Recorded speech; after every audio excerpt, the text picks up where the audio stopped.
So guys, अभी मैंने news देखा था। रात के 12 बजे हमारे देश के प्राइम मिनिस्टर ने कह रहे हैं कि फास्ट ट्रैक कोर्ट के तहत कार्रवाई की जाएगी। हमारे देश के प्राइम मिनिस्टर कह रहे हैं। इतना दिन से हमारे देश के प्राइम मिनिस्टर कहाँ थे, क्यों चुप थे? जेपी नड्डा कल सोनम वांगचू सर का अनशन तुड़वाया। वो डरी हुई थी सरकार और डर चुकी है। सिर्फ बच्चे इतने से काम नहीं मानेंगे। जब तक एजुकेशन मिनिस्टर का रेजिग्नेशन नहीं होगा तब तक बच्चे नहीं मानेंगे। आपको जंतर मंतर आना होगा बात करने के लिए। जंतर मंतर। देश के प्राइम मिनिस्टर ये नहीं बोले खुल करके, बच्चों को ये नहीं बोले कि मैं देश के एजुकेशन मिनिस्टर को मैं पद से हटा दूंगा। वो बोले कि फास्ट ट्रैक कोर्ट के तहत कार्रवाई की जाएगी। ये सरकार कितना बुज़दिल है, कितनी डरी हुई है, कितने इसके अंदर भय है कि देश के युवा इसके कुर्सी को हिला चुकी है। देश के प्राइम मिनिस्टर को ये बात पता चल चुका है कि देश के युवा, देश के जेन जी पीछे हटने वाले नहीं हैं। जब तक एजुकेशन मिनिस्टर का रेजिग्नेशन नहीं होता है तब तक देश के युवा, देश के स्टूडेंट, देश के छात्र, पूरे देश के जो छात्र के मम्मी पापा हैं वो पीछे नहीं हटने वाले। वो पीछे नहीं हटने वाले। ये सरकार कान खोल के सुन ले।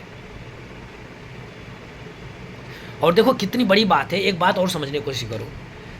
हमारे देश के प्राइम मिनिस्टर को ये भी पता है कि गोदी मीडिया से बात करूंगा, गोदी मीडिया पर अगर वीडियो अपलोड करूंगा तो युवा मेरा बात नहीं सुनेगा, देश के स्टूडेंट बात नहीं सुनेगा। तो इसीलिए उन्होंने पोर्ट्रेट फॉर्म में वीडियो बनाए, वो इंस्टाग्राम पे वीडियो अपलोड किए। देखो, वो गोदी मीडिया को शर्म आनी चाहिए। धिक्कार है गोदी मीडिया के ऊपर कि आज ये सरकार गोदी मीडिया को नकार चुकी है। बच्चे तो ऑलरेडी नकार चुका था, देश के माँ बाप ऑलरेडी गोदी मीडिया को नकार चुका था, लेकिन आज सरकार ने भी ये सिद्ध कर दिया कि गोदी मीडिया तुम लोगों का कोई औकात नहीं है। अभी भी देश के लाखों छात्र इस प्रोटेस्ट में जुड़े हुए हैं। अभी भी ये प्रोटेस्ट ख़त्म नहीं हुआ है। सरकारें कान खोल कर सुन ले।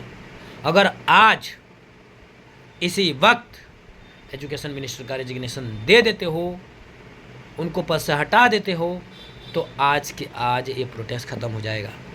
जब तक ये प्रोटेस्ट ख़त्म नहीं करोगे, जब तक आप एजुकेशन मिनिस्टर को हटाओगे नहीं, तब तक ये प्रोटेस्ट ख़त्म नहीं होगा। निहत्ते बच्चों को जो लाठियाँ चार्ज करवाए सरकार, देश के prime minister JP Nadda ji, गृह मंत्री जी, एजुकेशन मिनिस्टर जी, कहाँ पे हो आप?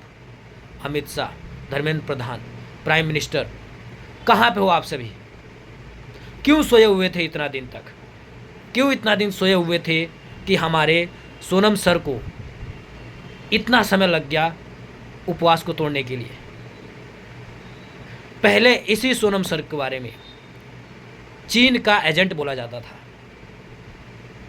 आज यही सरकार उनको जा करके सोनम जी कह करके उनका उपवास तोड़वा रही है। क्यों तोड़वा रही है? क्योंकि उस सरकार को पता है कि अगर सोनम सर को कुछ हो जाता है तो इस जो भी ये सरकार थोड़ी बहुत बची हुई है ना, ख़त्म हो जाएगी। और देश के युवा तब बर्दाश्त नहीं करेंगे। देश के युवा तब बर्दाश्त नहीं करते। ये सरकार अच्छी तरीके से जानती थी। इसीलिए सोनम सर से बातचीत कर करके उनके अनशन को तुड़वाया गया।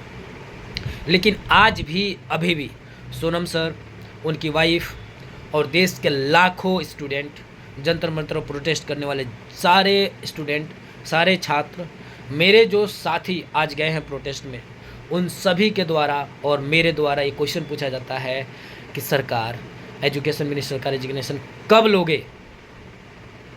उस पद को कब खाली करोगे?